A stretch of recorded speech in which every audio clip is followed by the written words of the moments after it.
Bonsoir mes amis. Eh bien, je suis heureux d'être de nouveau ici ce soir. Et la raison pour laquelle j'étais en retard, c'est que oui, comme Frère Neville l'a dit, j'étais en retard. Mais ce qui a causé cela, c'est que l'autre jour à l'église, j'ai dit, vous savez, eh bien, je vais simplement essayer d'éviter les appels et tout. Je ne peux pas faire ça. Donc, je viens de quitter l'hôpital, quelques hôpitaux de Louisville, il y a quelques minutes. Des urgences. Donc, c'est pour cette raison que je suis arrivé un peu en retard. Je suis arrivé juste à temps pour être ici.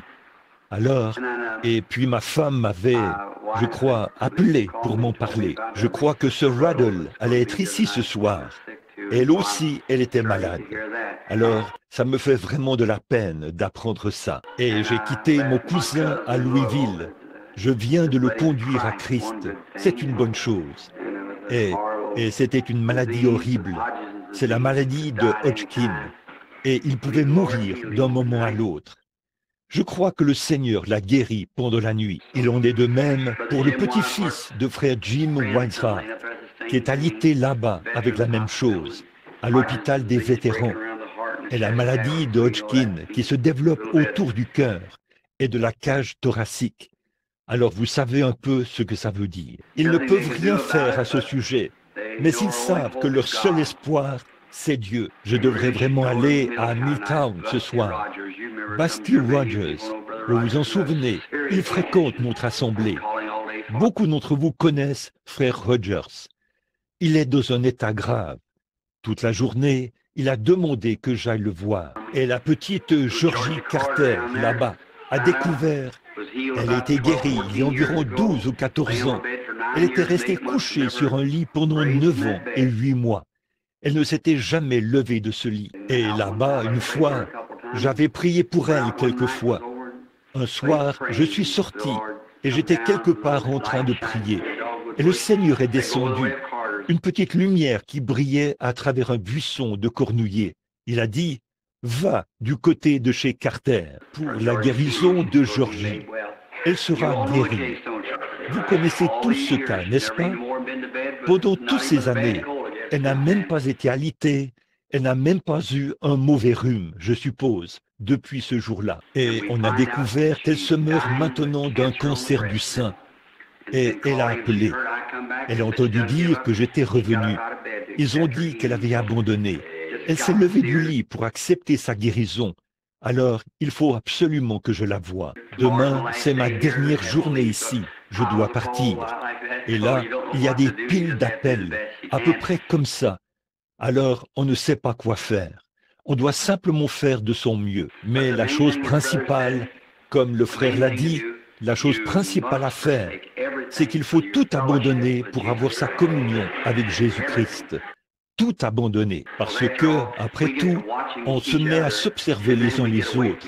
Et là, on s'éloigne de Christ, voyez-vous.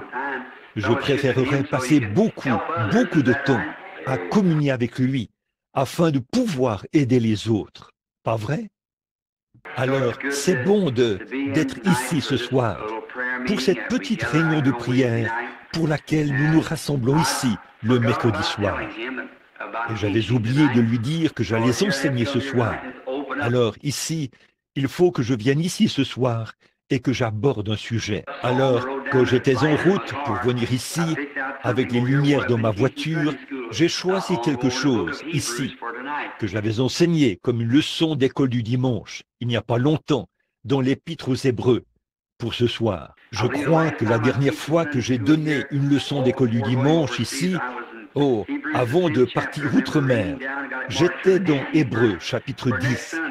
Je me souviens d'avoir lu, et je l'ai noté ici, le verset 18, pour dimanche prochain. Et ce dimanche prochain n'est pas encore arrivé. Alors, peut-être que nous allons commencer à partir de là, ce soir, pour notre leçon de ce soir. Que le Seigneur vous bénisse. Et n'oubliez pas ces gens dans vos prières. Une dame vient de me dire, il y a quelques instants, alors que j'entrais, un vieil ami à moi, dans l'hôpital, ou à l'hôpital plutôt, il vient de subir une opération. Bill Grant, de la police ici, un bon ami à moi. Il imprime ses photos et tout. Il est à l'hôpital, un cas urgent. Et j'ai rencontré le frère Slaughter là-bas. Jean m'a dit, je crois, qu'il avait été à l'hôpital 2 fois. Oh, il y a de la maladie partout, vous savez. Il n'y a pratiquement pas de fin à ça. Mais il a dit, vous savez, je me suis souvent demandé quand Moïse a conduit les enfants d'Israël dans le désert. Quand il les a fait sortir, il y avait environ 2 millions de personnes. Ça, ce sont les jeunes et les vieux, tous ensemble. Et il les a conduits pendant 40 ans dans le désert. Là, réfléchissez à ça. Comment, bon, là-bas, sans le système sanitaire que nous avons aujourd'hui. Et ils n'avaient pas, ils avaient des jeunes, beaucoup de jeunes là-bas. D'après vous, combien de bébés naissaient par nuit avec 2 millions de personnes? Et là, sans compter toutes les personnes âgées et les infirmes et tout. Et il les a conduits pendant 40 ans, sous la conduite de Dieu, dans le désert pendant 40 ans. Et quand ils sont sortis, il n'y en avait pas un seul d'entre eux qui était faible. N'aimeriez-vous pas regarder dans la sacoche de médicaments du docteur Moïse ce soir pour voir ce qu'il y avait là-dedans pour les garder en bonne santé? Aimeriez-vous tous regarder ça? Je peux vous la montrer. Nous allons revenir là, maintenant, dans Exode. Et je vais montrer où. Voici sa pharmacie. Je vais vous montrer ce qu'il a dit ici. Je vais regarder dans sa sacoche de médicaments. Et je vais voir ce qui est dit. Quand un bébé était sur le point de naître, quand quelqu'un avait une crise d'appendicite, ou avait attrapé la tuberculose, ou quelque chose comme ça, voici l'ordonnance que Moïse lisait. Je suis l'Éternel qui te guérit. C'est la seule chose qu'il avait. Je suis l'Éternel qui te guérit. Eh bien, c'est la seule chose qu'il avait. Ah oui, c'est suffisant, n'est-ce pas? Moïse a dit, maintenant l'Éternel est celui qui t'a guéri. Ils ont simplement prié pour cette personne et elle a été guérie. Et savez-vous une autre chose qui est arrivée pendant cette période passée dans le désert? Ils n'avaient même pas besoin de chaussures neuves quand ils sont sortis. Et leurs vêtements ne s'étaient même pas usés. 40 ans dans le désert, avec un seul médicament, une seule ordonnance. Je suis l'Éternel qui guérit toutes tes maladies. Et il l'a fait, parce qu'ils l'ont pris au mot. Et ils ont été délivrés de toutes. Souvenez-vous, là, ils avaient été enseignés. Ils avaient été avec les Égyptiens, qui étaient les gens les plus intelligents. Aujourd'hui, nous n'avons pas de médecins aussi intelligents qu'ils l'étaient. En effet, il y a des choses qu'ils ont faites qui montrent que nous n'en sommes pas encore arrivés là, dans le domaine de la science. Par exemple, les Égyptiens ont construit, il y a seulement quelques jours, je suis passé près du Sphinx, là, pour voir combien grosse était cette chose. Et ces pyramides, eh bien, là-haut, d'une hauteur d'un pâté de maison, dans les airs, il y a des tonnes. Il y a de gros blocs de pierre là-haut, presque aussi gros que ce tabernacle. Aujourd'hui, ils ne pourraient pas les placer là-haut, même s'il le fallait. Donc, ils l'ont fait par un moyen quelconque. Et puis, le Sphinx, je pense qu'il faut 16 wagons plats pour y poser sa patte. Qu'en est-il de son corps? Et c'est très haut dans les airs, là. Comment ont-ils réussi à monter ça là-haut? Vous voyez, c'était des gens qui avaient des secrets, une intelligence que nous n'avons pas aujourd'hui.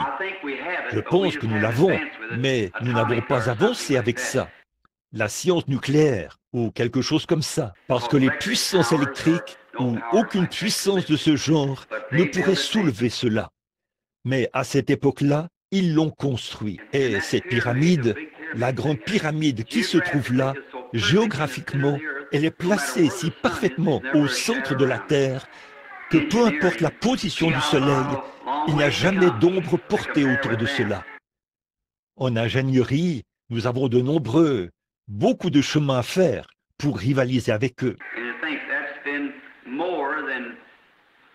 Et de penser que ça fait plus de 5000 ans et ils avaient ça. Donc, à l'intérieur de cela, ils trouvent la Bible, exactement comme cette Bible-ci. écrites là, à l'intérieur, selon leur mesure et ainsi de suite. On mesure l'Évangile et l'Écriture exactement comme nous l'avons ici. Enoch l'a placé là, des années et des années avant le déluge antédiluvien. Et là, Dieu a écrit 3 Bibles. Avec Dieu, tout va par 3. Il a écrit 3 Bibles. Il a eu 3 venues de Christ. Il y a 3 dispensations de la grâce. Il y a 3 personnes dans la divinité. 3 manifestations de la seule personne dans la divinité, plutôt. Et toutes ces choses, voyez, maintenant, comme Jésus est venu la première fois, il est venu une fois, n'est-ce pas? Il est venu racheter son épouse. Il vient la deuxième fois pour recevoir son épouse, la prendre, la rencontrer dans les airs. Il vient la troisième fois avec son épouse, en tant que roi et reine. Voyez? Et alors, il y a aussi 3, les 3 manifestations de Dieu. Dieu s'est manifesté une fois dans la paternité, alors qu'il conduisait les enfants d'Israël. La fois suivante où Dieu s'est manifesté, c'était dans la filiation, le Seigneur Jésus-Christ. La troisième fois où Dieu s'est manifesté, c'est avec nous maintenant, le Saint-Esprit. Vous voyez, 3 manifestations. Tout est par 3. Maintenant, abordons notre leçon. Combien aiment lire la Bible et simplement, oh, j'aime vraiment cela. Dieu voulant, quand je reviendrai, je vais sortir pour me reposer un peu maintenant, pendant une semaine ou 2. Donc, quand je reviendrai, Dieu voulant, je veux faire des réunions de réveil ici au tabernacle. Simplement des réunions de réveil d'enseignement. Et nous allons prendre quelque part dans la Bible et traiter à fond notre... Souvenez-vous, combien de vieux de la vieille, ici, se souviennent de l'époque où nous prenions, par exemple, le livre de l'Exode. Et nous prenions cela pendant peut-être des mois et des mois, sans jamais quitter l'Exode. Une fois, je suis entré dans Job et je n'en suis jamais sorti, en quelque sorte. Vous en souvenez-vous? Une dame m'avait écrit une lettre. Elle disait, « Frère Branham, est-ce qu'un jour vous ferez descendre Job du tas de cendres ?» Je suis resté sur ce sujet-là. Le pauvre Job, assis là-bas sur le tas de cendres. Vous savez, tous ses amis l'avaient abandonné. Il était couvert d'ulcères et tout. J'avais tellement pitié de ce vieil homme que je... Et là, par la suite, le Seigneur l'a béni, parce qu'il avait vécu de son mieux sous l'Holocauste. C'est tout ce qu'il connaissait. Et pour confesser ses péchés, et il est allé chercher ses enfants, et il a offert un sacrifice. Il a dit, il se peut qu'ils aient péché en secret, et ils ne le savent pas. Il était un vrai père, et Dieu lui a rendu tous ses enfants à la fin. Le saviez-vous? Dites, je veux vous demander quelque chose là. Vous rappelez-vous encore comment il lui a redonné ses enfants? Maintenant, souvenez-vous, il lui a donné le double. Au départ, il avait tant de milliers de bœufs. Quand ils ont tous été enlevés, il a doublé le nombre de ses bœufs. Quand les brebis, il a doublé ses brebis. Mais souvenez-vous, il avait, je crois que c'était 7 ou 12. Je ne me rappelle plus maintenant le nombre, fils et filles. Mais il avait le même nombre de fils et de filles. Dieu les lui a donnés. Pas vrai? Vous voyez, il a doublé toute sa portion de biens ici sur terre. Bon, mais ses fils et ses filles, ils ont tous été tués. Mais il lui a donné le même nombre de fils et de filles. L'aviez-vous déjà remarqué? Avez-vous déjà pensé à ça? Vous vous souvenez que nous avons enseigné ça? Voyez, où étaient ses fils et ses filles? Dans la gloire, il l'attendait. Voyez, il les lui a donnés, chacun d'eux. Vous voyez, pas un seul d'entre eux n'a été perdu. Voyez, le même nombre de fils et de filles qu'il avait spécifié au départ, il a spécifié le même nombre à la fin. Mais il a doublé sa portion de brebis et de bœufs, et ainsi de suite, comme ça. Mais ses fils et ses filles étaient tous sauvés. Ils attendaient dans la gloire que Job vienne vers eux. Oh là là, ça vaut la peine, n'est-ce pas? Très bien. L'Épître aux Hébreux. Paul, à mon avis, Paul qui parle aux Hébreux, il présente la différence entre la loi et la grâce. Et nous avions, peut-être que nous lirons quelques versets, les premiers versets du chapitre 10. Ensuite, nous allons commencer au verset 19. Je pense que nous voyons un peu la loi qui possède une ombre des biens à venir et non l'exacte représentation des choses ne peut jamais, par les mêmes sacrifices qu'on offre par perpétuellement chaque année, amener l'assistant à la perfection. Maintenant, je pense que pour bien comprendre cette première partie, Paul essaie de leur dire que les anciennes lois étaient une ombre des choses nouvelles à venir. Or, une ombre, c'est quelque chose, si vous alliez vers le mur, ou de ce côté-ci, à contre-jour, vous constateriez que votre ombre vous précède. Si vous vous dirigiez vers le coucher du soleil, votre ombre serait derrière vous. Maintenant, remarquez, toute la loi qui possède une ombre des choses à venir. Vous voyez, ce n'est qu'une ombre. Or, sous l'ancienne dispensation, Paul essaye de dire que le fait qu'ils étaient circoncis, les mâles, dans la chair, c'était un type de la circoncision dans le cœur, du Saint-Esprit de ce jour-ci. Combien ils observaient les commandements à cette époque-là, qui étaient écrits sur des tables de pierre. Dans les derniers jours, Dieu a dit qu'il les écrirait sur les tables de chair de notre cœur. Or, le seul moyen à cette époque-là, ils savaient que c'était mal de « tu ne déroberas point ». Il fallait qu'ils le voient dans les commandements. Et la loi a été ajoutée pour apporter la réconciliation. En effet, s'il n'y a pas de loi, eh bien, s'il n'y a pas de loi, il n'y a pas de péché. En effet, si ce n'est pas mal, s'il n'y a pas de loi dans cette ville qui dit que vous ne pouvez pas griller un feu rouge, que vous ne pouvez pas faire ceci, eh bien, si vous grillez un feu rouge, vous n'avez pas mal agi, parce qu'il n'y a aucune loi qui dit cela. Donc, la loi a produit la colère, ou a mis en lumière le péché.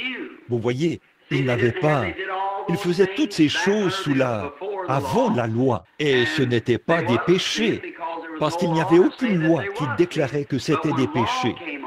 Mais quand la loi est entrée en vigueur, la loi est ajoutée jusqu'à ce que la perfection arrive. Or, l'homme a toujours essayé de trouver quelque chose pour se sauver lui-même. Il fait encore la même chose aujourd'hui. Il n'a pas manqué de le faire. En Inde, la semaine dernière, il y a des gens qui sont venus, qui étaient complètement aveugles, en ayant regardé le soleil, pour essayer de trouver la paix de l'âme.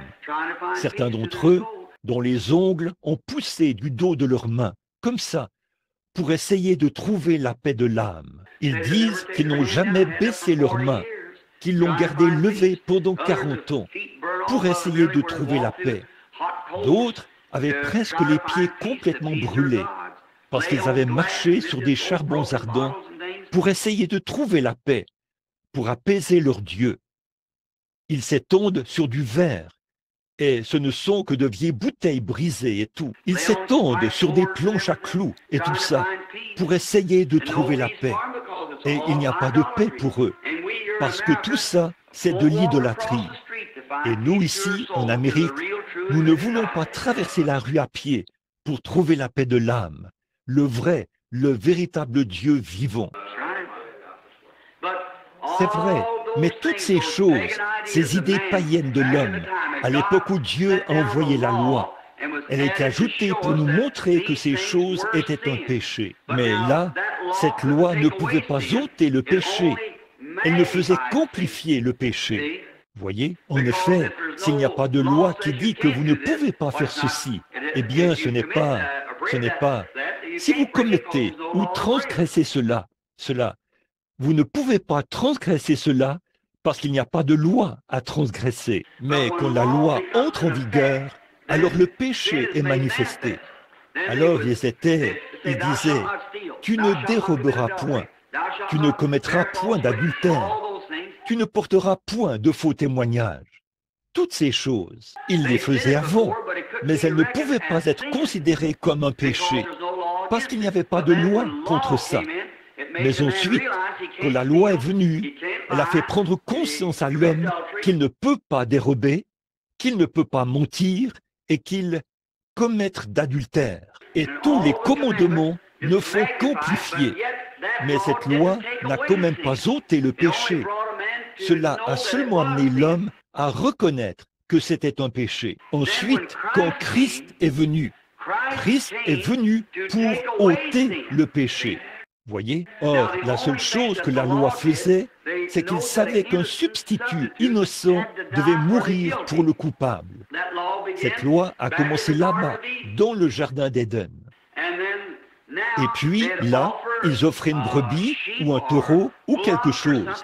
Ils le tuaient, ils jetaient le sang sur l'autel, et ainsi de suite, parce que c'était la couverture ou l'offrande d'un substitut. Mais ça ne pouvait jamais ôter le péché, parce qu'il n'y a pas assez de force dans la vie d'un animal pour faire l'expiation d'une vie humaine, parce que la vie humaine est supérieure à la vie animale. Maintenant, nous voici assis ici ce soir.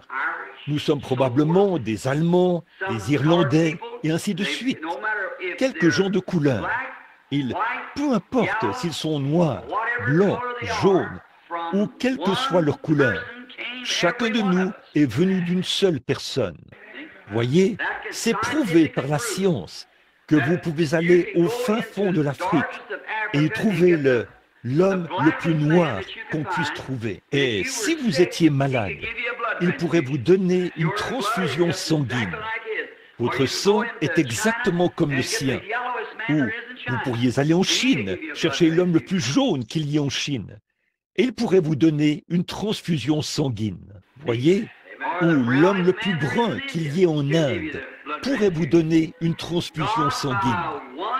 Dieu, par un seul sang, a fait toutes les nations, tous les peuples. Mais il n'y a pas de comparaison possible entre un seul animal au monde et le sang humain. Voyez? Le sang animal, chaque sang est différent. Mais le sang humain est le même. Eh bien, si cela ne dément pas l'idée de certaines de ces personnes qui parlent et qui enseignent à l'école ici, que nous avons évolué à partir de la vie animale. Si c'est le cas, alors l'animal pourrait donner une transfusion sanguine à l'être humain. Mais le sang, la vie humaine, c'est la même chose. Mais la vie animale, certains d'entre eux sont comme un serpent. Il est à sang froid. Un poisson, il est à sang froid. Mais bon, l'ours, le wapiti, ou le chien, ou le cheval, ils ont un sang différent. Ni l'un, ni l'autre, aucun d'eux ne pourrait donner une transfusion sanguine à l'autre, parce qu'ils sont tous différents. Mais l'être humain, c'est pareil. Alors, par l'offrande de sang animal, c'était seulement un substitut sous la loi, jusqu'à la venue de Jésus, qui n'était né d'aucun homme. Aucun homme sur cette terre n'était son père. Il avait une mère, et sa mère était une vierge, la Vierge Marie, une jeune fille d'environ 18 ans. Et le Saint-Esprit l'a couverte de son ombre, étant Dieu le Père lui-même, et il a créé. Celui-là même qui a créé le monde par la parole. Il a simplement parlé. Vous savez, dimanche, nous avons abordé cela. Quand Dieu parle, il doit en être ainsi. Il n'y a absolument aucun moyen d'y échapper. Dieu dit qu'il y est, et il doit en être ainsi. Rien.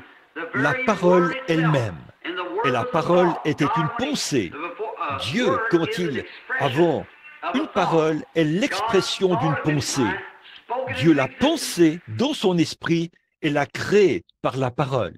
Et nous avons la foi dans notre cœur, la foi de Dieu dans notre cœur. Et nous pouvons voir cela clairement. Cela devient une foi. Et ensuite, nous prononçons la chose et elle commence à exister. La même chose, parce que la pensée de Christ est dans l'homme. C'est ce qui produit les guérisons et tout. Quand vous recevez cette révélation parfaite, c'est ce que vous faites.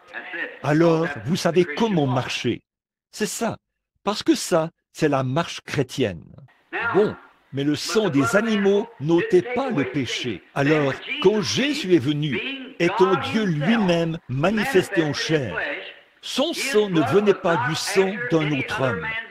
Chacun de nous, chaque prophète, chaque grand homme, c'était du sang humain. Mais cet homme avait du sang divin.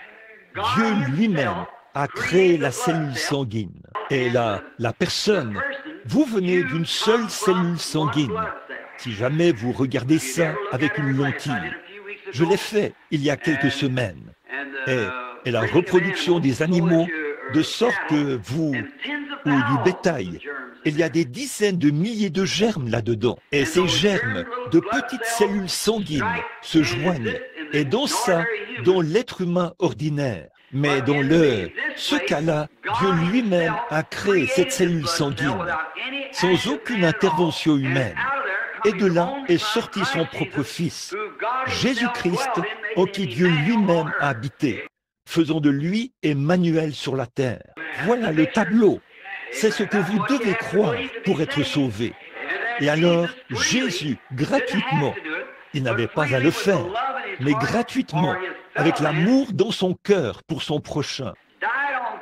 Il est mort au calvaire et a versé ce sang avec les péchés du monde sur lui. Il a porté nos péchés au calvaire sur lui-même.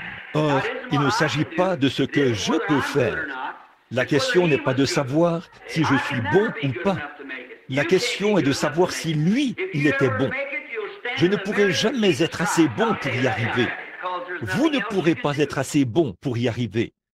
Si jamais vous y arrivez, vous vous tiendrez là par les mérites de Jésus-Christ. Je vais vous dire ça maintenant, parce que vous ne pouvez rien faire d'autre. Mais Dieu a transféré tous nos péchés sur lui, et il est mort. Et parce qu'il est mort pécheur, la Bible dit, son âme est allée dans le séjour des morts. C'est vrai. Et pendant qu'il était là, il a prêché à ceux qui étaient en prison, qui ne s'étaient pas repentis lorsque la patience se prolongeait au jour de Noé. Mais il n'était pas possible qu'il laisse son corps voir la corruption, ni qu'il abandonne son âme dans le séjour des morts. Et le troisième jour, il est ressuscité pour notre justification. Cela nous montre que, comme nous confessons la foi que nous avons en lui, et que nous sommes nés de nouveau de l'Esprit, qu'aussi sûr qu'il est sorti de la tombe, nous ressusciterons aussi à sa seconde venue. Oh, quelle espérance parfaite! Oh, quand on voit les religions du monde et leurs superstitions, et ensuite on voit que notre salut est notre ferme espérance, fondée sur un principe fondamental. Tous les démons de l'enfer ne peuvent ébranler cela. On peut les voir déployer leur beauté. La religion bouddhiste est une belle religion. La religion hindouiste est une belle religion. Mais frères, ils sont aussi dépourvus de la vie qu'il est possible de l'être. Où se trouve la vie? La vie se trouve dans le sang. Le sang, c'est la vie. Et c'est le seul homme qui pouvait verser le sang qu'il faut, parce qu'il était le sang de Dieu lui-même. Et il a versé le sang qui nous a rachetés, vous et moi. Donc, notre salut repose en Jésus-Christ, en ce qu'il a fait pour nous au calvaire. Peu importe le niveau de notre bassesse, combien nous devenons immoraux, combien nous devenons corrompus, quand nous regardons au calvaire avec un cœur sincère et que nous confessons nos péchés là-bas, au calvaire, ça règle la question. C'est vrai. Dès que votre confession sort de vos lèvres, Dieu est dans l'obligation de vous répondre. C'est vrai. Oh, quand j'y pense. Oh, ce n'est pas étonnant que Paul ait dit, l'autre jour, j'étais là, dans la pièce où on lui a coupé la tête et qu'on l'a jeté dans un caniveau. Je me suis dit, juste avant, il a dit, ô mort, où est ton aiguillon? Tombe, où est ta victoire?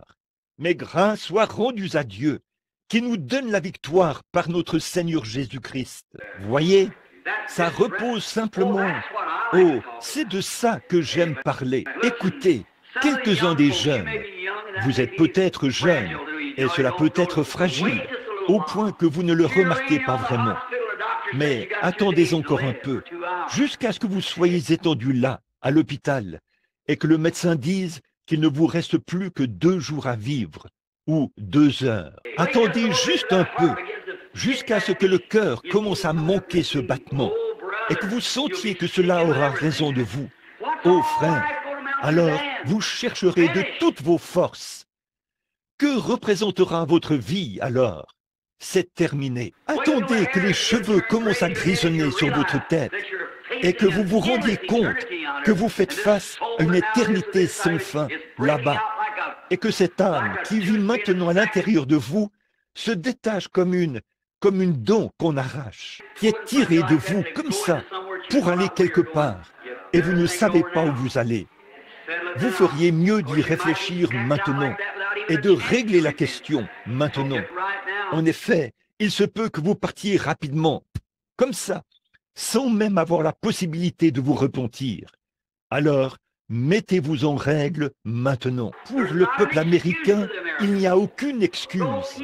Ces païens là-bas, en Afrique du Sud et en Inde, très loin là-bas, ils se lèveront au jugement et condamneront cette génération parce que nous avons la lumière et l'évangile et les églises et les bénédictions et tout ici. Et nous refusons d'accepter cela. C'est là que réside le problème, mon ami. Maintenant, je le dis abruptement, parce que c'est pour votre bien, vous voyez, parce que vous devez faire cela. Maintenant, la loi qui possède une ombre. Oh, quand je pense à ça, la loi qui possède une ombre des biens à venir. Regardez ce que la loi a offert. Prenez le chapitre suivant, le chapitre 11 d'Hébreux. Regardez ce que Daniel a fait sous la loi. Regardez ce qu'Enoch a fait sous la loi. Regardez ce que Moïse a fait sous la loi. Alors, s'il ne vivait que dans l'ombre de l'expiation, qu'est-ce que l'Église chrétienne devrait faire aujourd'hui avec la réalité de la résurrection du Seigneur Jésus-Christ? Où sommes-nous ce soir, mes amis? Je vous le dis, cela devrait amener chaque chrétien à resserrer son armure. Là, le livre dit, revêtez-vous de l'armure complète de Dieu. Assurez-vous d'apporter la cuirasse, le casque, le bouclier et toutes ces choses. Paul a comparé cela à un soldat qui part au combat. Et quand l'ennemi arrive avec ses ruses, levez votre bouclier et allez à sa rencontre. Maintenant, si la loi a pu produire cela, qu'est-ce que la réalité du sang de Jésus-Christ devrait produire? Quand une lettre morte fait ça, qu'est-ce que la force de la résurrection, la puissance et l'esprit du Seigneur Jésus-Christ devraient produire? Maintenant, nous devrions venir à l'Église avec le plus grand respect. Nous devrions entrer dans l'Église comme de vrais saints de Dieu. Nous devrions avancer, prendre notre position et garder notre pensée fixée sur Christ. Nous devrions abandonner tout ce qui est du monde, comme ça. Et si vous êtes vraiment né de nouveau, ceci peut être un peu tranchant là, mais vous savez qu'ici, c'est la maison de correction. Si vous êtes vraiment né de l'Esprit de Dieu, c'est là que se trouve votre cœur, de toute façon. C'est ce que vos pensées sont ancrées là-bas. Voyez, si jamais vous êtes, Jésus a dit, celui qui écoute mes paroles et qui croit à celui qui m'a envoyé a la vie éternelle. Celui qui écoute mes paroles et qui croit. Bon, si vous croyez correctement, si vous le confessez simplement du bout des lèvres, ça ne sert pas à grand-chose. Mais dans votre cœur, si vous croyez que Jésus est le Fils de Dieu, vous ne pouvez pas vivre la même vie que vous avez vécue auparavant. Vous ne le pouvez pas si jamais vous voyez réellement le calvaire. Mais si vous ne faites qu'avancer au hasard, vous ne vous faites que des illusions, c'est tout. Mais quand vous voyez vraiment ce que Jésus était, oh là là, comme j'aimerais prêcher la divinité suprême de Jésus-Christ. Si jamais vous pouviez prendre conscience de qui il était et de ce qu'il a fait pour vous, hommes et femmes, vos cœurs se fondraient au-dedans de vous et vous seriez prêts à vous débarrasser des saletés afin de vivre pour lui. Oh, comme c'est merveilleux! et quelle personne il était. Si vous prenez conscience que Dieu lui-même s'abaisse, qu'il se dévoile, qu'il descend, jusqu'à ce qu'il puisse entrer dans votre cœur, quand Dieu le Père, sous la forme d'une grande nuée, s'est placé au-dessus des enfants d'Israël, et quand il s'est installé sur la montagne ce matin-là pour écrire la loi, eh bien, même si un animal touchait la montagne, il devait être percé d'un dard. Ce n'est que par la sanctification qu'il a fait monter Moïse. Il a placé Aaron tout en bas, au bas de la colline, pour surveiller et monter la garde, afin que rien... Et quand cette colonne de feu s'est posée sur cette montagne, les éclairs ont surgi et le tonnerre a grondé. L'obscurité s'est installée. Quand Jéhovah Dieu, le Créateur de toute l'éternité, s'est installé au sommet d'une montagne qu'il avait créée lui-même. L'épaisseur des nuages, les éclairs qui surgissent, la terre qui tremble, au point que ces Israélites qui étaient là-bas dans le camp, avec un sacrifice sanglant autour d'eux, ont dit que Moïse parle et non Dieu, de peur que nous ne mourions. Pensez-y, ce même grand être tout-puissant s'est humilié et s'est dévoilé. Et il est entré dans un corps de chair que n'importe quel homme pouvait toucher avec ses mains. Qu'est-ce qu'il fait? Il revendique son chemin, essayant d'entrer dans l'homme. Puis, après, il est allé offrir son propre sang, alors qu'aucun autre sang ne pouvait faire l'affaire. Ce n'est pas étonnant qu'il ait été le prix inestimable venant du ciel. Ce n'est pas étonnant qu'il ait été le roi de tous les rois, quand il s'est voix dévoilé, qu'il est descendu et qu'il s'est soumis aux mains de l'homme pécheur pour être battu, qu'on crache sur lui, qu'il soit meurtri, pendu à la croix et meurt. Quand il se tenait là, quelqu'un a dit, quand il a dit, je pourrais appeler mon Père, et il m'enverrait 10 légions d'anges.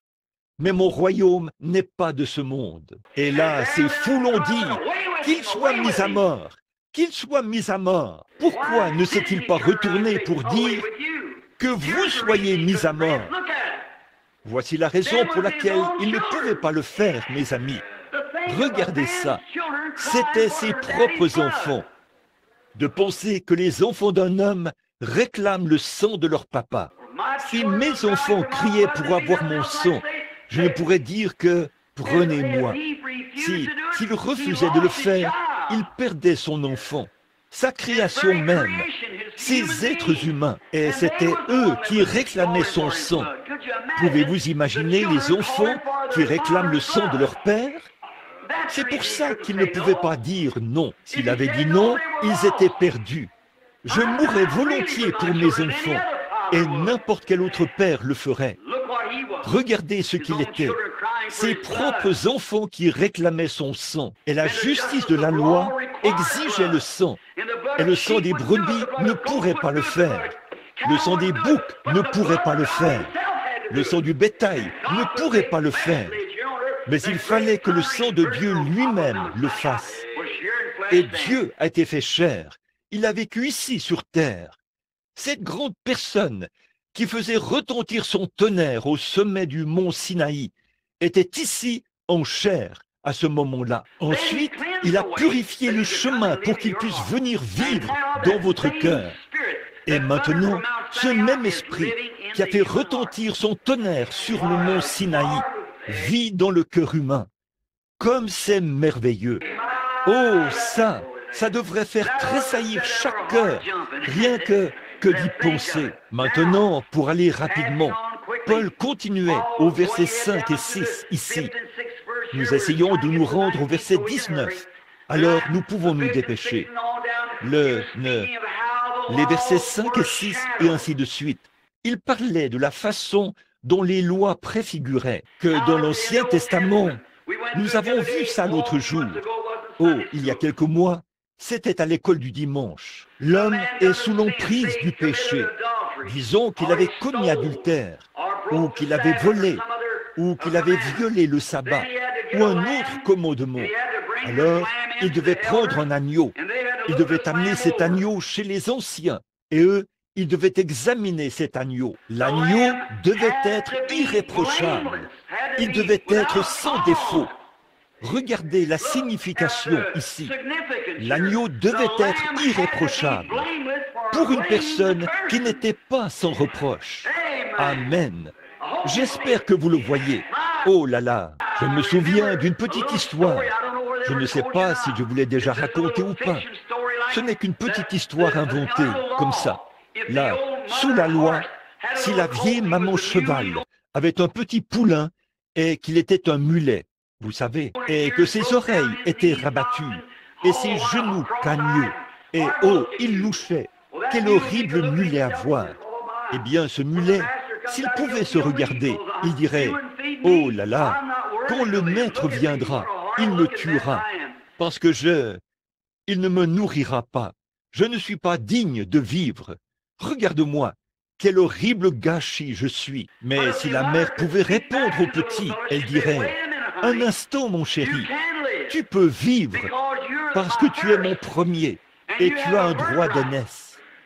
Là, quand le maître viendra et qu'il te verra dans cet état, il devra retourner chercher un agneau sans défaut et le tuer pour que ce mulet qui a l'air infirme puisse vivre.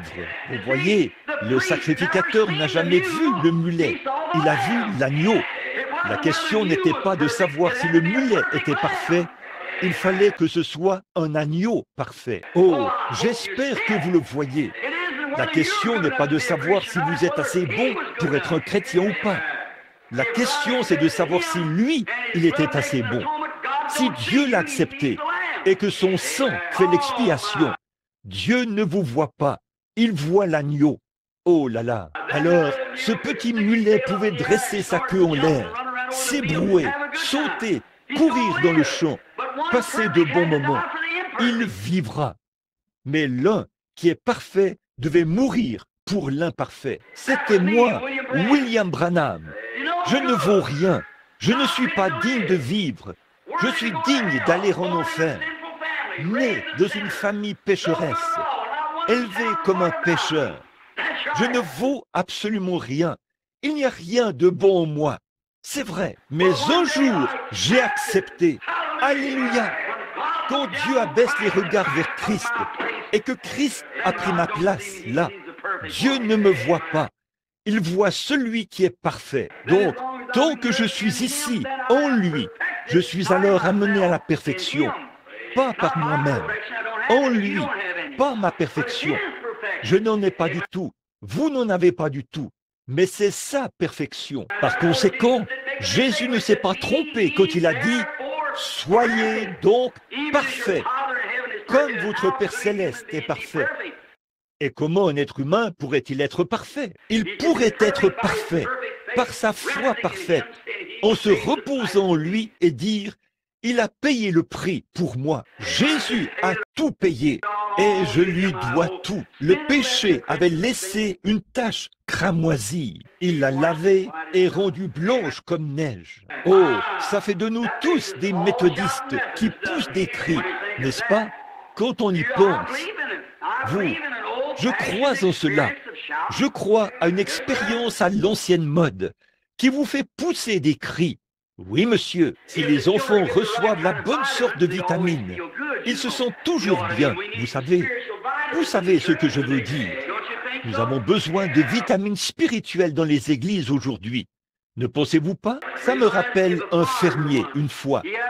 Il avait une vieille petite, l'un des fermiers, il avait une grange, et il avait tout l'équipement agricole qu'il faut, dont il avait besoin pour faire son travail. Des tracteurs et tout, mais il était trop paresseux pour cultiver sa terre.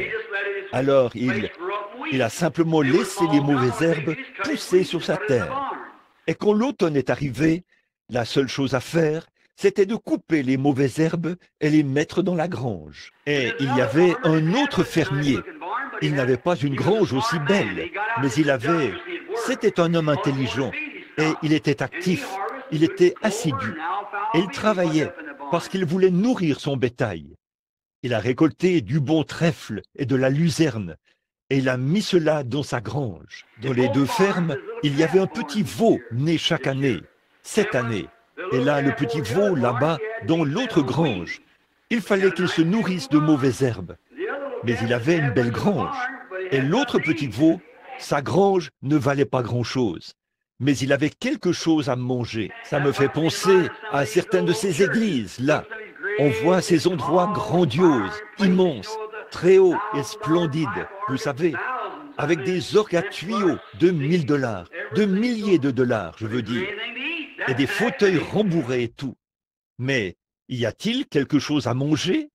C'est ça qu'il faut voir. Vous allez dans une petite mission quelque part, vous savez, et il se peut que vous trouviez beaucoup de choses là-dedans, vous savez, des vitamines spirituelles. Dieu a ces vitamines pour vous aider. Remontez votre esprit, vous revigorez un peu. Ça, c'est la prédication de l'Évangile. Alléluia. Si cela ne revigore pas l'Église, il n'y a rien qui puisse le faire. La foi vient de ce qu'on entend, et ce qu'on entend vient de la parole. Quand j'apprends que Jésus est mort pour moi, je dis, ça règle la question. Gloire à Dieu. Je suis en sûreté maintenant, parce que je suis en lui. Il m'a accepté, c'est vrai, il m'a choisi. Il vous a choisi. Chacun de vous ici, qui êtes chrétien, Jésus vous a choisi. C'est à vous. Très bien. Il vous a reçu. Ce petit veau, l'un d'eux, s'était retourné. Il avait été dans cette grande et belle grange, avec des étagères de 14 carats, vous savez, et les stalles et tout. Quand il est sorti, le pauvre petit pouvait à peine marcher. Vous savez, il était tellement faible, après avoir mangé ces mauvaises herbes tout l'hiver. Alors l'autre, il sortit de la grange pour aller dans le champ, vous savez, et le vent chaud soufflait. Et le vent l'a presque fait tomber. Il était si faible. Et de l'autre côté, ce fermier a fait sortir son petit veau. Et, oh, il était tout gras et rondouillard, vous savez. Oh, il était en bonne forme. Quand il est arrivé à l'extérieur, il s'est mis à sauter en l'air, à caracoler, vous savez. Il avait une bonne et grande réunion pentecôtiste. Il sautait partout là-bas. Vous savez ce que ce petit veau a fait? Celui qui était dans la grande grange, qui avait toutes les belles choses, vous savez, il a regardé, il a jeté un coup d'œil à travers une fente et il a dit « Tss, tss, tss, tss, quel fanatisme! Quel fanatisme! Ce petit se sentait bien. Ce n'est pas étonnant qu'il puisse sauter. Il était bien engraissé. Il se sentait bien. C'est comme ça que ton homme reçoit vraiment ses vitamines spirituelles. La maison de Dieu, il va là-bas. Et son âme se nourrit de la parole de Dieu. Alors il sait où il en est.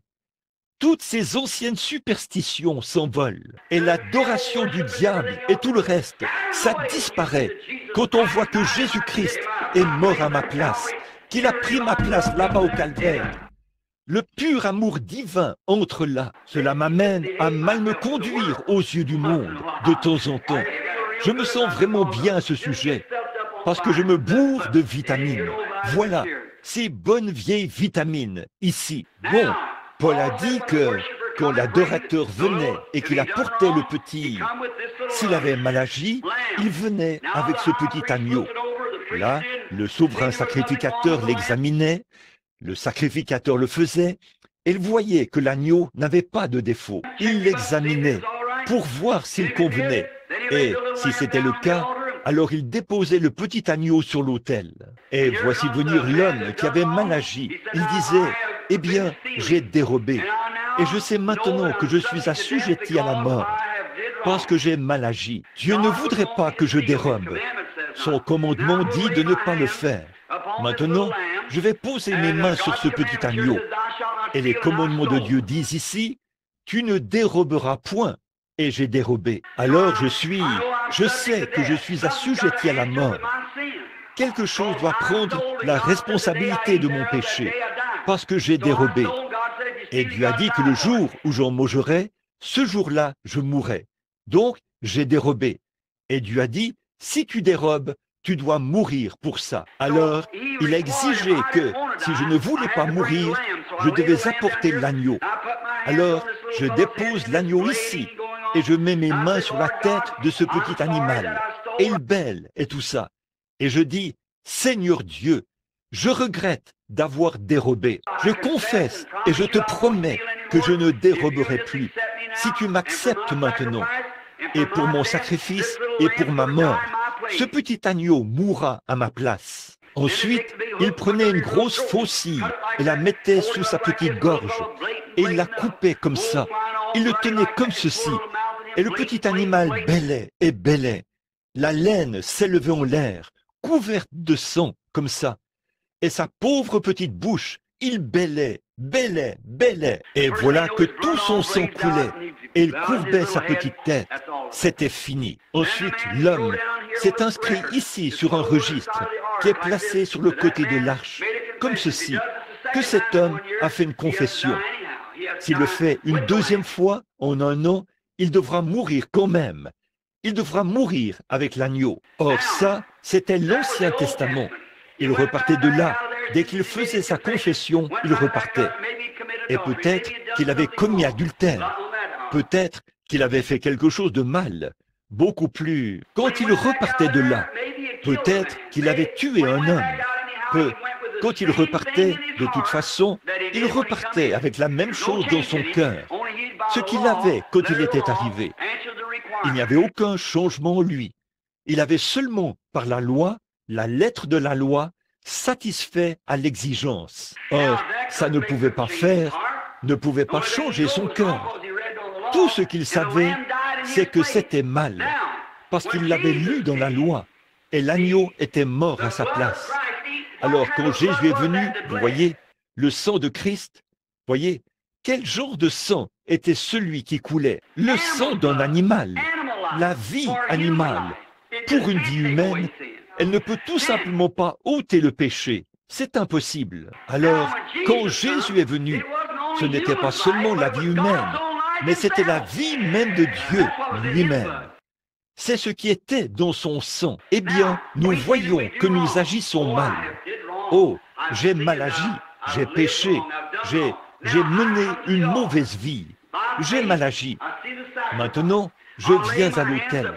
Par la foi, je vois le sacrifice. Je pose mes mains sur la tête de Jésus. Je dis, Dieu bien-aimé, je sais que je suis un pécheur. Et le salaire du péché, c'est la mort. Et si j'agis mal, je dois mourir. Et si je meurs, si je ne peux pas entrer dans ta présence, je serai puni, en proie au tourment pour toujours. Donc, j'ai tort, Père, et je veux être en règle. Je ne veux pas mourir comme ça.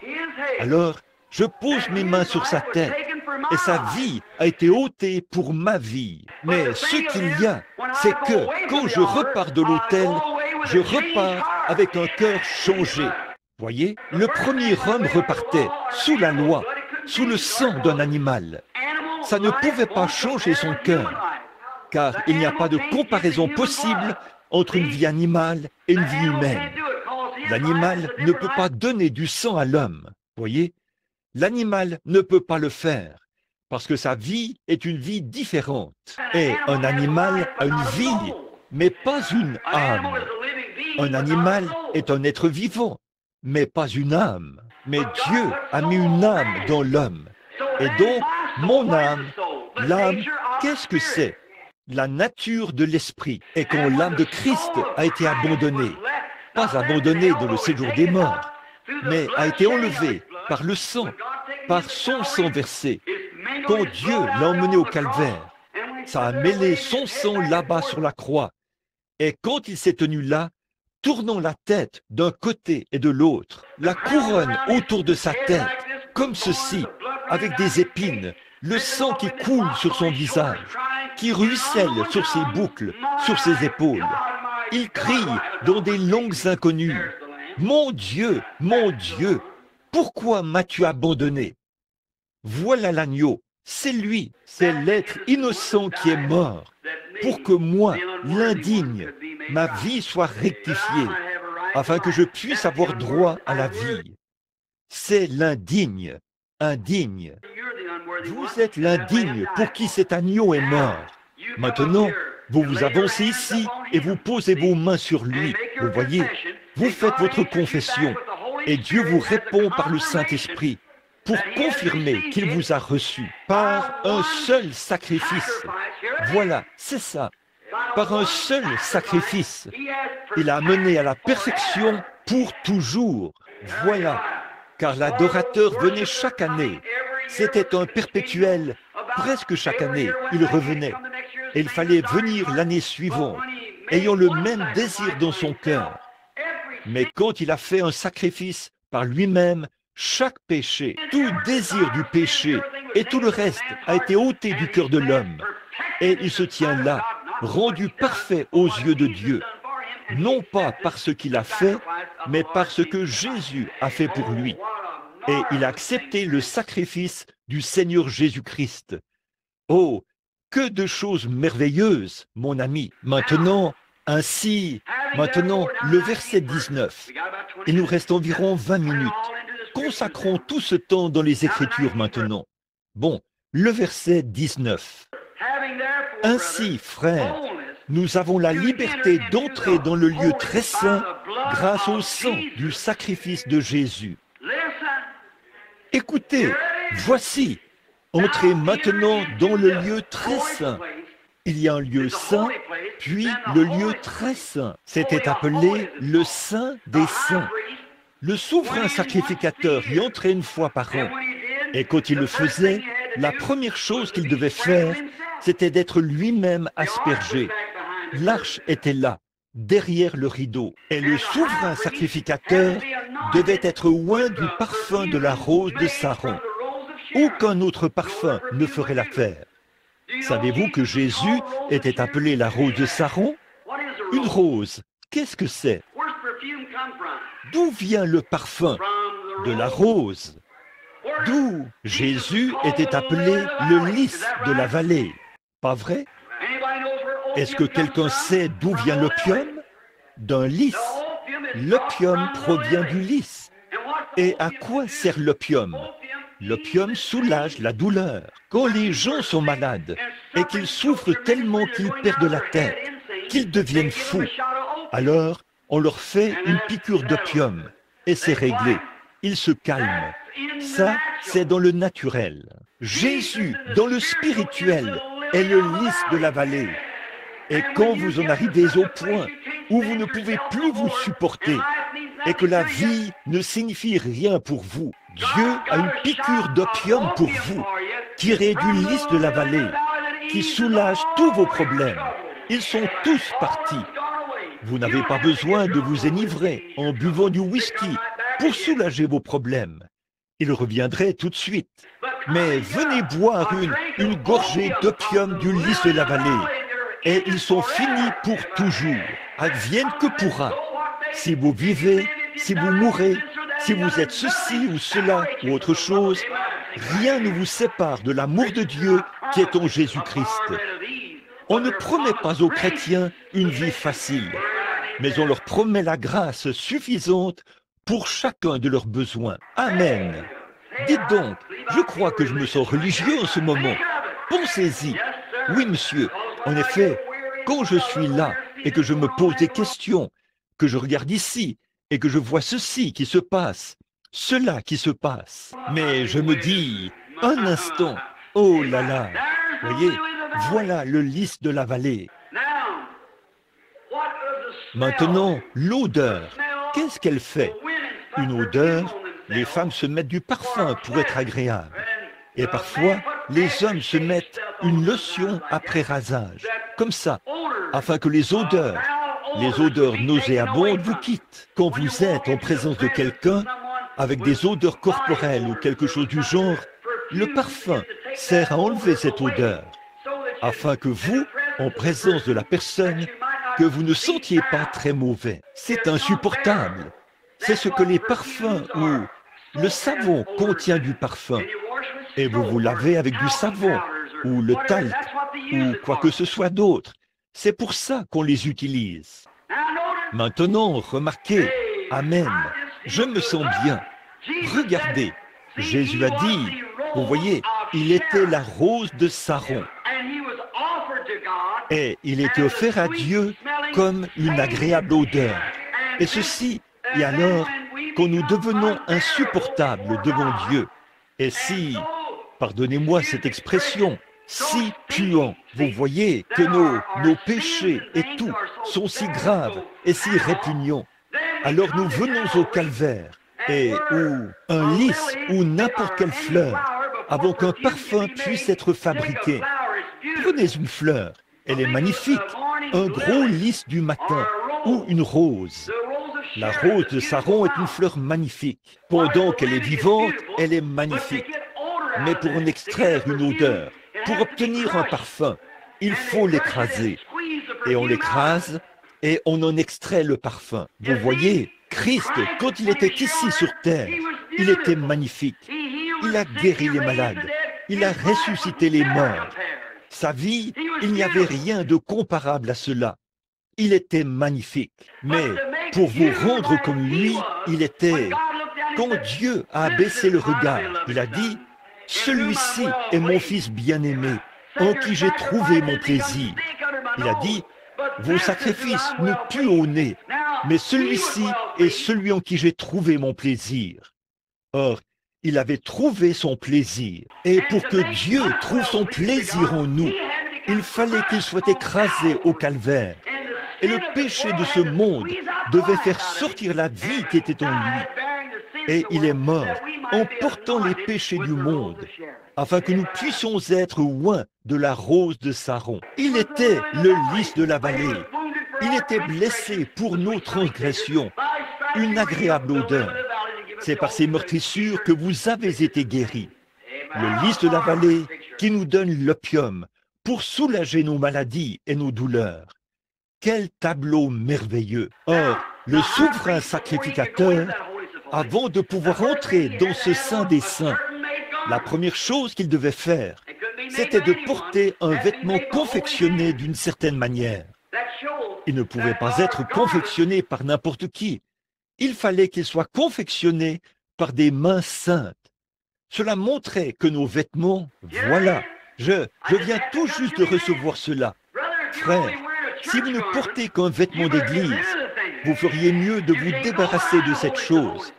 Vous ne pouvez pas aller derrière le Saint des Saints. Le vêtement que le souverain sacrificateur portait à l'intérieur, il devait être confectionné par des mains saintes, fait d'une étoffe choisie. Amen. Désigné par Dieu. Voilà, c'est ça. Donc, si vous avez adhéré à l'Église et que vous pensez que tout va bien pour vous, vous avez tort. Voyez, il faut que ce soit une robe choisie par Dieu. Et nos haillons, imbus de notre propre justice, ne seront pas acceptés dans sa présence. Il faut le Saint-Esprit, qui est la robe de Dieu qui habille le croyant, afin qu'il puisse aller derrière le Saint des Saints. Oh, c'est bon, j'aime ça. Ça, c'en était une nouvelle. Je n'en avais jamais avalé une comme ça auparavant. Mais c'est ça, cette sorte-là, c'est la vraie vitamine. Vous voyez, il faut le Saint-Esprit. Regardez la parabole de... Il est allé au souper des noces, et tout le monde au souper des noces devait porter un certain vêtement. Et là, il a rencontré un homme qui ne portait pas ce vêtement-là. Et il a dit, « Mon ami, qu'est-ce que tu fais ici? Comment es-tu entré ?» Bon, vous voyez, si vous connaissez la parabole, en Orient, là-bas, dans les pays orientaux, quand ils font un mariage, encore aujourd'hui, l'époux doit inviter tous ceux qu'il veut inviter. Et Dieu peut, nul ne peut venir à Dieu ou venir à Christ si Dieu ne l'appelle premièrement. Vous voyez, c'est l'élection de Dieu. Maintenant, soyez bien attentifs. Et puis, l'époux, s'il a donné l'invitation, il doit fournir les robes. Et aucun homme, car il invite des pauvres, il invite des riches, mais pour que chaque homme ait la même apparence, il doit porter le même genre de robe. Le pauvre, que le riche porte. Vous saisissez? Or, quand Dieu donne le Saint-Esprit à un homme pauvre, c'est le même Saint-Esprit qu'il donne à l'homme riche. Vous voyez, ils doivent tous être pareils, afin que lorsqu'ils entrent dans la présence de Dieu, personne ne puisse dire « je suis mieux habillé ». Parce que c'est le même sang, la même grâce, le même Saint-Esprit qui vous fait agir de la même manière. Le riche et le pauvre doivent être pareils. Voilà, C'est exactement la parabole. Remarquez. Et puis, quand ils arrivaient avec leur invitation, les robes étaient distribuées à la porte. L'homme se tenait là, il montrait son invitation, qu'il était arrivé, et il la présentait. C'est ce qu'ils font en Inde en ce moment. Donc, ils entrent pour participer au mariage.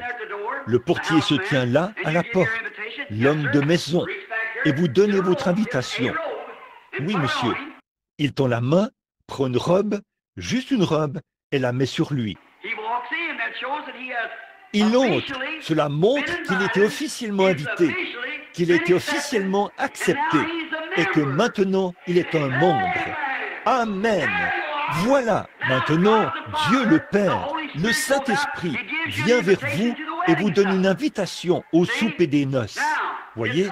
Eh bien, c'est alors à l'époux de fournir les robes. Et il l'a fait par sa propre vie, en donnant le Saint-Esprit. Et vous venez à la porte, Amen, avec votre invitation. Jésus a dit, je suis la porte de la bergerie. Et quand vous entrez par le nom de Jésus, vous recevez le baptême du Saint-Esprit. Pas vrai? Vous recevez le Saint-Esprit, puis vous entrez et vous devenez un membre de la famille de Dieu. Un membre. Vous dites, un membre? Certainement. Vais-je devenir un serviteur? Non, vous ne le serez pas. Vous devenez un membre. Vous n'êtes pas des serviteurs. Vous êtes des fils et des filles. Nous sommes maintenant des fils et des filles de Dieu. Un membre de la famille de Dieu. Oh là là là là. Je vis peut-être dans une cabane, mais j'ai du sang royal. Voilà, un membre de la famille de Dieu. C'est l'Écriture. C'est ce que dit l'Écriture. Quel amour le Père nous a témoigné, vous voyez, pour que nous soyons appelés fils de Dieu.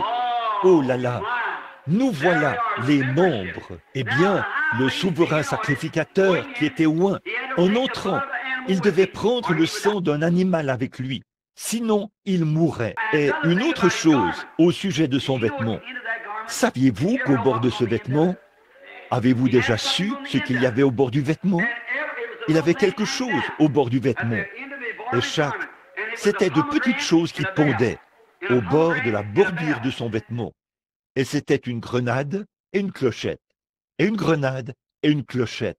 Et il devait marcher d'une certaine manière quand il entrait. Il ne pouvait pas faire ses pas n'importe comment. Il devait marcher d'une certaine manière. En effet, chaque fois qu'il faisait un pas, ses clochettes devaient jouer en se cognant sur les grenades. Saint, Saint, Saint est l'Éternel. Alors le Seigneur l'entendait s'approcher. Amen. Alléluia. Voilà, Dieu vous entend si vous entrez par la voie pourvue par Dieu quand vous vous approchez. Car vous entrez en criant de tout votre cœur. Saint, Saint, Saint est le Seigneur Dieu Tout-Puissant. Là vous entrez quand vous venez en cherchant le Saint-Esprit. Voyez, Saint, Saint, Saint est le Seigneur Dieu Tout-Puissant. Et là, l'Assemblée, le seul moyen pour eux de savoir. Or, si on entrait là sans être habillé exactement de cette manière, l'homme mourrait à la porte. Il n'allait plus jamais ressortir. Il mourrait à l'intérieur s'il n'y entrait pas habillé et oint pour y entrer. Bon, la seule manière pour l'Assemblée de savoir si tout allait bien pour lui ou pas. Oh là là, la seule manière dont l'Assemblée qui attendait pouvait savoir si tout allait bien pour le souverain sacrificateur ou pas, ils entendaient le bruit de ses clochettes. Il y avait un bruit à l'intérieur. Et c'est comme ça qu'il savait si tout allait bien pour lui ou pas. Je me demande si la même chose fonctionne aujourd'hui. Si vous passez près d'une église et que tout est mort et silencieux, je ne sais pas. Mais il fait du bruit, vous savez. Il fait savoir aux gens que Dieu est toujours sur le trône. Dieu exauce les prières. Les gens ont encore le Saint-Esprit. Ils poussent vers Dieu des cris de louange. Ils glorifient Dieu. Ils font beaucoup de bruit. L'Assemblée dit, eh bien, il doit être par ici.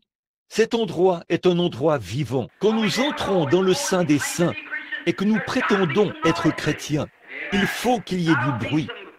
Je ne veux pas dire beaucoup d'absurdités. Je veux dire du vrai, du véritable bruit. C'est vrai. Maintenant, regardez bien ici.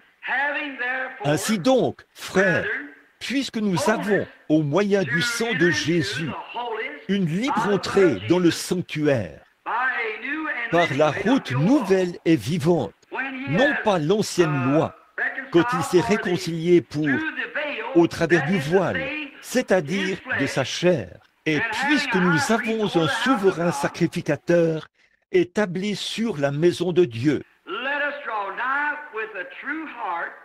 approchons-nous avec un cœur sincère et dans la plénitude de la foi, les cœurs purifiés d'une mauvaise conscience et le corps lavé d'une eau pure.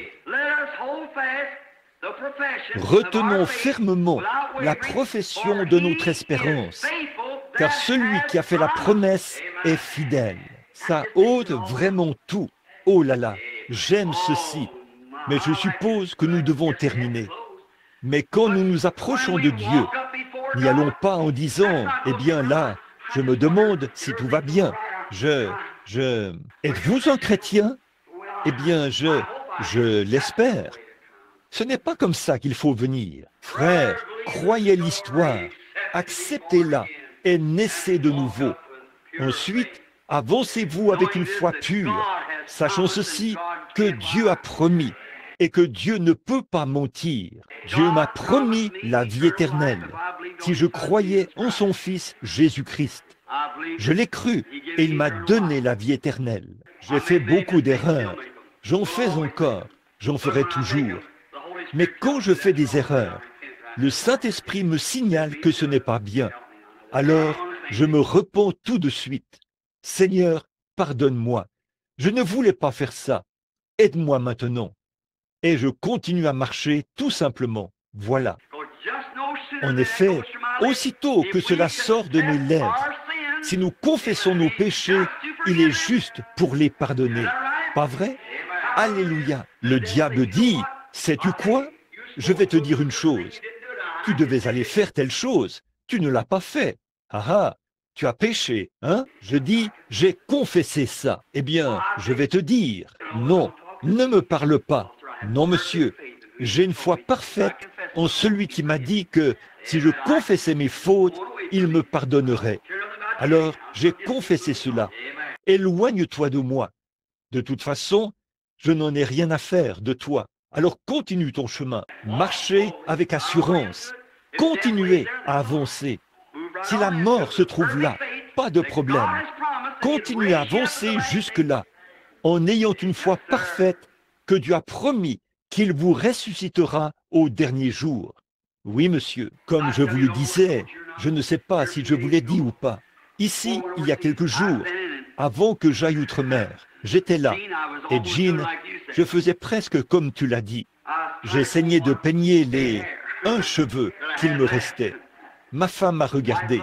Elle a dit, chérie, elle a dit, tu ferais mieux de porter un de ces postiches qu'on t'a donné là-bas en Californie. J'ai dit, chérie, je les aime beaucoup, mais j'ai simplement honte de le faire. Elle a dit, oh Bill, tu prends vraiment tes cheveux ont vraiment disparu, n'est-ce pas? J'ai dit, oui, c'est vrai, mais j'ai dit, oh, alléluia. Elle a dit, pourquoi dis-tu alléluia? J'ai dit, je n'en ai jamais perdu un seul. Elle a dit, tu n'en as jamais perdu un seul? J'ai dit, non. J'ai dit, tu vois chérie, je prends de l'âge. J'ai dit, j'ai 45 ans. J'ai dit, je suis un vieil homme. J'ai dit, oh, et je dis, je prends de l'âge. Peu m'importe que je sois chauve ou quoi encore, ça m'est égal. Tant que je ne me retrouve pas avec attraper des mauvais rhumes aussi facilement. Oui, et elle a dit, eh bien, j'ai dit, mais elle a dit, eh bien, elle a dit, mais tu as dit que tes cheveux n'avaient pas disparu. J'ai dit, ils ne le sont pas. Eh bien, et je dis, Jésus a dit, il ne se perdra pas un seul cheveu de votre tête. Voyez? Elle a dit, veux-tu dire? Eh bien, j'ai dit, chérie, à la résurrection, quand je redeviendrai un jeune homme, comme je l'étais quand nous nous sommes mariés, des épaules bien droites, pas une seule ride, des cheveux noirs ondulés. J'ai dit, c'est à ça que je ressemblerai de nouveau. Oui, monsieur, j'ai dit, je n'en perdrai jamais un seul à ce moment-là. Elle a dit, eh bien, où sont-ils? J'ai dit, je vais te demander quelque chose, et alors, si tu me réponds, je te répondrai. Elle a dit, quoi? J'ai dit, où étaient-ils avant que je les aie? Elle a dit, eh bien, je suppose que Dieu avait... J'ai dit, c'est là qu'il les a aussi. J'ai dit, ils y sont encore. Chaque vitamine qui s'y trouvait, chaque cellule de vie qui s'y trouvait, chaque atome qui s'y trouvait, chaque parcelle de pétrole qui s'y trouvait, chaque parcelle de lumière qu'il a fallu pour les faire. Dieu avait cela dans ses mains. Pas un seul d'entre eux n'a péri. Ils sont tous quelque part dans les mains de Dieu. Je regarde, mes yeux s'affaissent. J'ai des poches sous les yeux.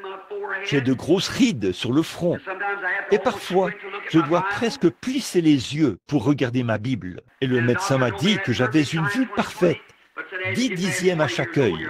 Mais il a dit, après avoir passé 40 ans, vos globes oculaires s'aplatissent et vous ne pouvez pas lire de très près. J'ai dit, oui monsieur, je le sais. Il a dit, vous n'arrêtez pas d'éloigner votre Bible et d'éloigner votre Bible.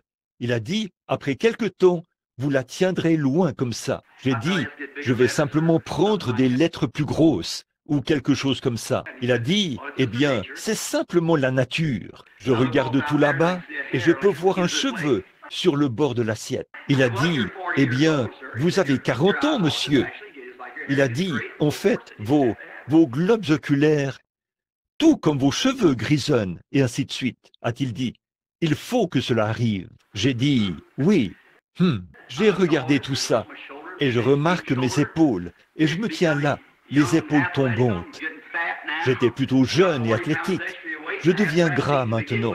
J'ai 18 kilos en trop. J'avais les pieds plats au départ, et maintenant, j'ai de la difficulté à marcher. Les maux et les douleurs arrivent. Eh bien, je prends de l'âge, c'est tout. Je n'ai pas besoin de tout ce charme que j'avais, mais je n'en ai rien perdu. Chaque mètre, chaque chose qui se trouvait dans cette peau, qui faisait de moi une personne jeune. Dieu a encore ces choses, c'est vrai. Et cette vieille carcasse, elle se traîne, c'est tout. Au bout d'un certain temps, elle vieillira et sera ridée. Et peut-être que comme tous les autres Harvey le font du côté de ma mère, ils disent que je ressemble à un Harvey. Ils ont tous la tremblote. Vous vous souvenez tous de grand-papa, celui qui a construit l'église ici, vous savez. Il tremblait continuellement, comme ça, vous voyez, et il avait la tremblote. J'ai remarqué ma pauvre maman l'autre jour. J'espère qu'elle n'est pas ici, mais... Oh, je ne sais pas si... Eh bien, de toute façon, elle a commencé à soulever une tasse de café. Et la pauvre bougeait comme ça, et ses vieilles mains comme ça. Et j'ai regardé les rides qui pendaient. Je me suis dit, oh, miséricorde, je ferais aussi bien de le dire. Elle est assise là, vous voyez. Elle a dit, je ne suis pas... Elle peut le supporter. Mais regardez, j'ai presque eu un coup au cœur. J'ai tourné la tête. Je me suis dit, oh Dieu, combien de fois elle a essuyé mes larmes. Et maintenant, elle a la tremblote. Elle tremble. Je me suis dit, oui, moi aussi, je deviendrai comme ça un jour si je vis. Mes frères, un de ces jours, les vieilles roues de la vie mortelle s'arrêteront toutes. À ce moment-là, j'irai sur la montagne de Sion pour vivre quelque temps là-bas. Oui, monsieur, toutes ces choses mortelles. Oh, souvenez-vous, il a dit, There waits for me a glad tomorrow, where gates of pearl swing open wide. And when I cross this veil of sorrow, I'll camp up on the other side. Someday, beyond the reach of mortal kin, someday, God only knows just where and when the wheels of mortal life will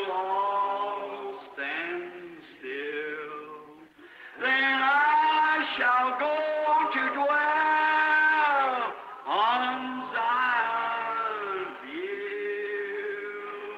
Swing low, sweet chariot, coming for to carry me home. Swing low, sweet chariot, coming for to carry me home. C'est vrai, la brume commencera à descendre sur mon visage. Peut-être que le médecin entrera en courant pour dire « Eh bien, Billy, ta vie est terminée. » Oh là là, je sais que cette vieille chambre noire se trouve là-bas et qu'en un seul battement de cœur, j'y entrerai. Je ne veux pas partir comme un lâche. Je veux m'envelopper dans les robes de sa justice, sachant ceci, que je le connais dans la puissance de sa résurrection. Et un jour, quand il appellera, je sortirai d'entre les morts et je revivrai pour toujours. Connaître Christ, c'est connaître la vie. C'est vrai, peu m'importe. Je ne connais peut-être pas mon alphabet, mais je veux connaître Christ. C'est vrai. Je ne connais peut-être pas toute la théologie, mais je veux connaître Christ. Je ne sais peut-être pas ce qu'il en est du président, et s'il est un homme bon ou un homme mauvais. Je veux connaître Christ. C'est vrai. Connaître Christ, c'est la vie. C'est vrai. Connaître le président et connaître cette autre personne, c'est du prestige. Et connaître des célébrités et tout. Mais ça ne m'intéresse pas. Je veux connaître Christ de la puissance de sa résurrection, sachant que nous avons ce soir un souverain sacrificateur assis à la droite de Dieu, dans sa majesté là-bas, en train d'intercéder. Alors, je veux demeurer ferme dans la foi que je professe. Bon, ces 13 religions différentes, d'adorateurs de serpents, d'adorateurs de vaches et tout.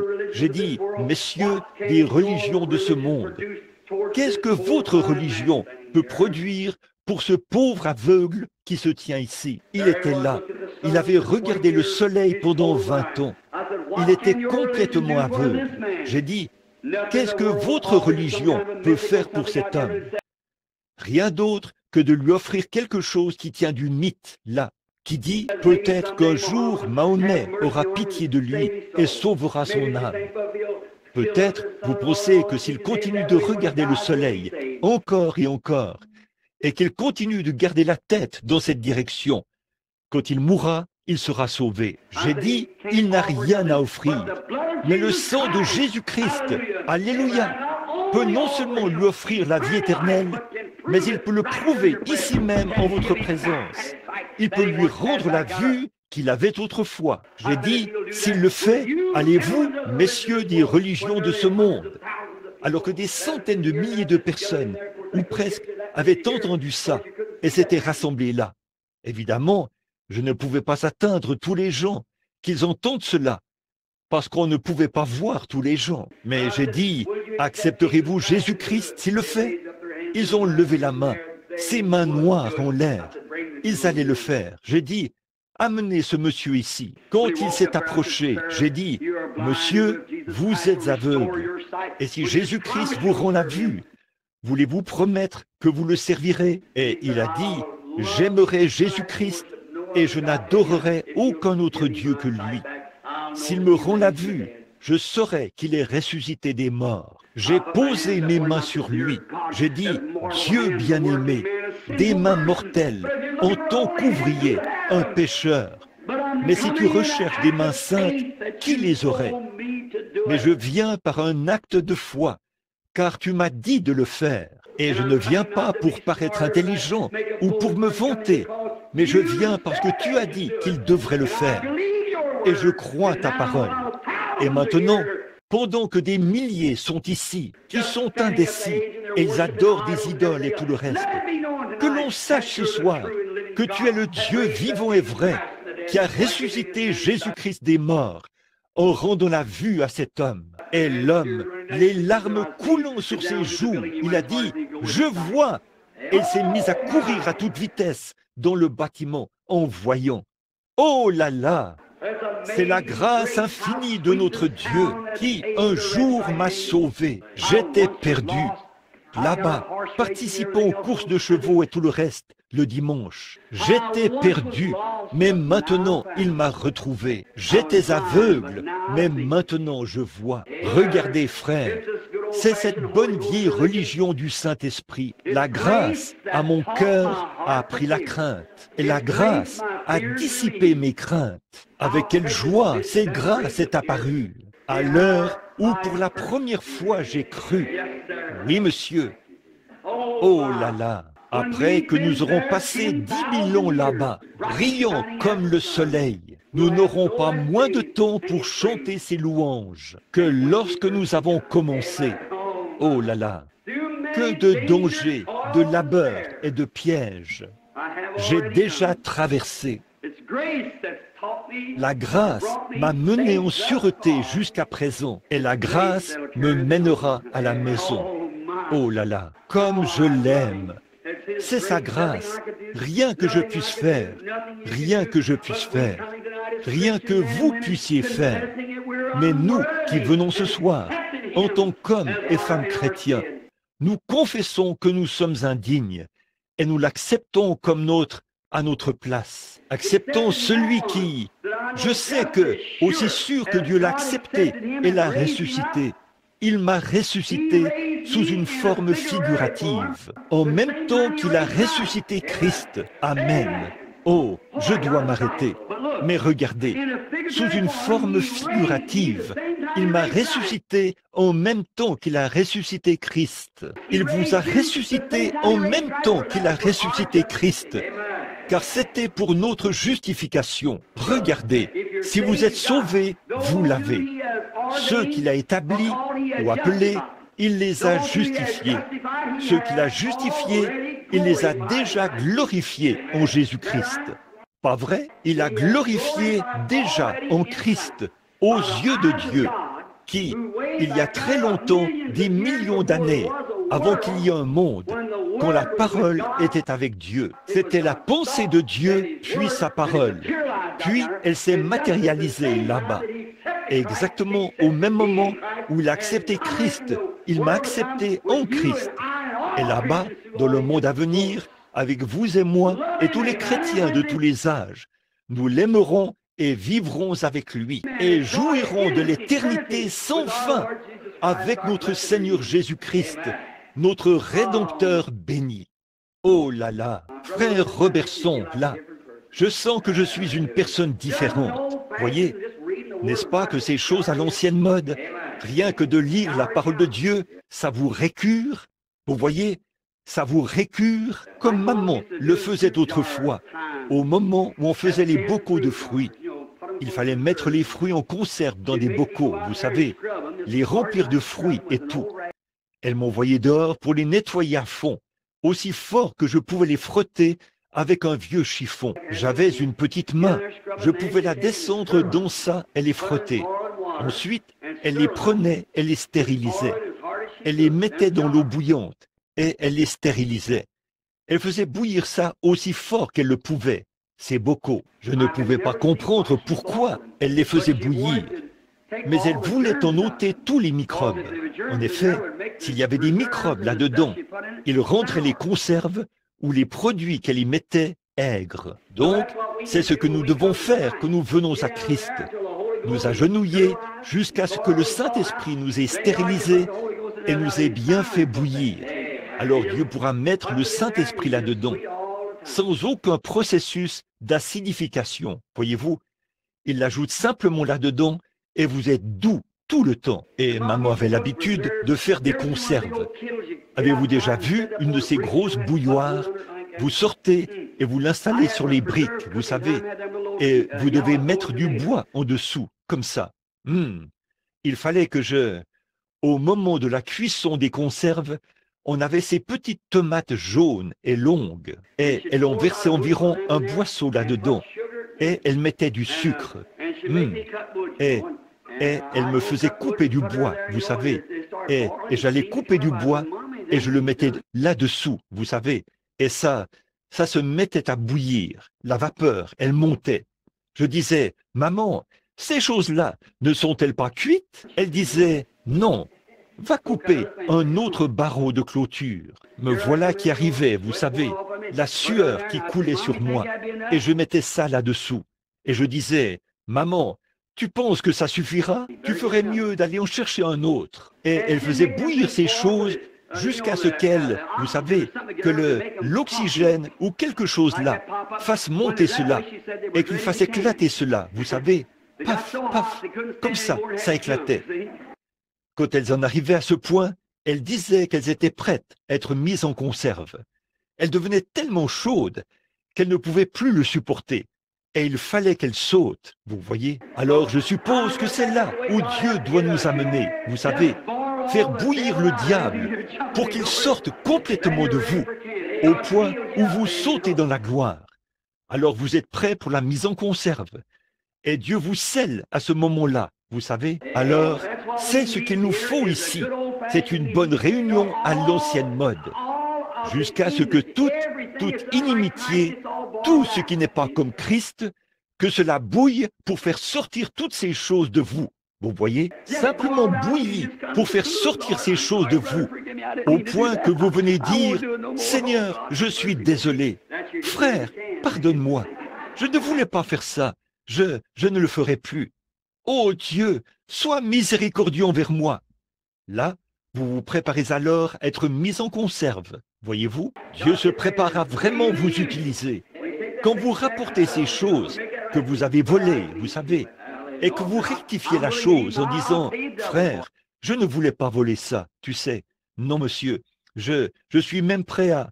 Je vais te payer le double pour ça. » Voyez, à ce moment-là, vous vous mettez en règle, là, vous savez. C'est vrai, c'est ce dont nous avons besoin. Oh là là, je chanterai l'ancien évangile pour vous, si vous le voulez. Chantez le couplet. Je chanterai le couplet, alors chantez le refrain. Is the old time Holy Spirit, and the devil won't go near it. That's the reason people fear it, but it's good enough for me. Give me that old time religion. Give me that old time religion. Give me that old time religion, and it's good enough for me. It will do when I am dying. It will make you stop your lying. It will start the devil flying, and it's good enough for me. Give me that old time religion. Give me that old time religion. Give me that old time religion, and it's good enough for me. It's so good I want no other, for it makes me love my brother. It brings things from undercover, and it's good enough for me. Give me that old time religion. Give me that old time religion. Give me that old time religion, and it's good enough for me. Maintenant, combien ici ont cet ancien évangile? Levez la main, dites. I got that old time religion. Got that old time religion. Got that old time religion, and it's good enough for me. Maintenant, Père bien-aimé, parfois nous sommes heureux et nous nous comportons vraiment comme une bande d'enfants. C'est parce que nous sommes libres. Nous ne sommes pas sous l'emprise du mal, ni des traditions, ni de n'importe quelle chose des anciens. Nous sommes simplement dans la liberté du Saint-Esprit. Nous pouvons chanter et t'adorer, communier autour de la parole et nous réjouir. Pour cela, nous te louons, Dieu Tout-Puissant. Oh, après avoir vu tout le chaos des religions formalistes et toutes sortes d'adorations d'idoles, de penser que tu as été si bon vers moi, que tu m'as permis de te connaître dans la puissance de ta résurrection et de pouvoir en parler aux autres. Nous sommes si heureux. Bénis cette petite église ce soir, Père. Bénis chaque personne ici. S'il y a des nouveaux venus parmi nous, bénis-les, Père, chacun d'eux. Fais de nous une bénédiction pour les autres. Garde la puissance de Dieu sur nous. Sanctifie nos âmes des mauvaises pensées. Et si le mal se présentait sur notre chemin, puissions-nous rapidement tourner la tête, Seigneur, et marcher dans l'autre direction. Et maintenant, Père, nous te prions de nous bénir tous ce soir. donne-nous des moments merveilleux. Et maintenant, alors que nous allons appeler les malades et les affligés, nous te prions de guérir chacun d'eux. Que la gloire, reçois la gloire de tout ce qui est fait ou dit, car nous le demandons au nom de Christ. Et pendant que nous avons la tête inclinée, si quelqu'un parmi vous ici voulait dire, « Frère Bill, maintenant, dans mon âme, j'aimerais suivre la voie acceptée par Dieu, la voie pourvue par lui. Et j'aimerais vous demander, pendant que personne d'autre ne regarde, je vais lever la main pour dire, « Frère Bill, priez pour moi, afin que Dieu me donne sa grâce et fasse de moi un meilleur chrétien. » Voudriez-vous lever la main? Que Dieu vous bénisse. Vous. C'est bien, très bien. Père, tu vois leurs mains, et je te prie d'accorder ces bénédictions.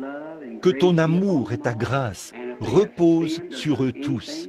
Et s'ils ont péché, ou s'ils ont fait quoi que ce soit, alors Père, je te prie de les pardonner. S'il y a quelqu'un au milieu de nous ce soir, Seigneur, n'importe où dans le bâtiment, homme ou femme, garçon ou fille, qui n'est pas tout à fait sauvé et sous le sang, Père, je te prie de le faire maintenant même, et puisse-t-il devenir des croyants. Et tu as dit, si tu peux croire. Et nous croyons quoi? Nous croyons que Dieu a envoyé son Fils dans ce monde et qu'il a été fait péché à notre place. Nous ne valons rien et nous confessons que nous ne valons rien du tout et nous l'acceptons comme notre Sauveur. C'est ce que nous croyons, Père. Par cela, tu nous donnes la vie éternelle. Oh, nous sommes si heureux. Tu as dit que tu nous la donnerais parce que nous avions cru en ton Fils. Et Jésus lui-même a dit que si nous croyons en lui, nous avions la vie éternelle. Donc, nous en sommes reconnaissants. Maintenant, bénis-nous ce soir et pardonne chaque péché. Et que pas une seule personne qui a assisté à cette réunion ce soir ne soit rejetée, mais qu'ils aient la vie éternelle. Parce qu'ils se sont rassemblés ici ce soir et qu'ils ont cru en toi. Et Père, je te prie de veiller sur eux maintenant et bénis-les dans tout ce qu'ils font ou disent. Et puissent-ils venir à toi en paix au dernier jour. Puissions-nous tous nous rassembler là-bas et nous souvenir de ce soir où nous avons été ensemble. Accorde-le par le nom de Jésus. Amen. Que Dieu vous bénisse, mes chers amis. Et maintenant, Teddy va venir ici au piano. Et ceux pour qui on doit prier, si vous voulez bien vous rassembler autour de l'autel rapidement. Nous n'allons prendre que quelques minutes de plus. Nous allons essayer de sortir à 21h30. Si vous venez maintenant, eh bien, j'ai ici une lettre à lire que quelqu'un m'a envoyée ici. C'est peut-être important pour moi de la lire tout de suite. Alors, et tous les autres, restez à votre place, pendant que ceux pour qui on va prier, je sais que Sir Raddle est ici pour qu'on prie pour elle. Si quelqu'un d'autre, eh bien,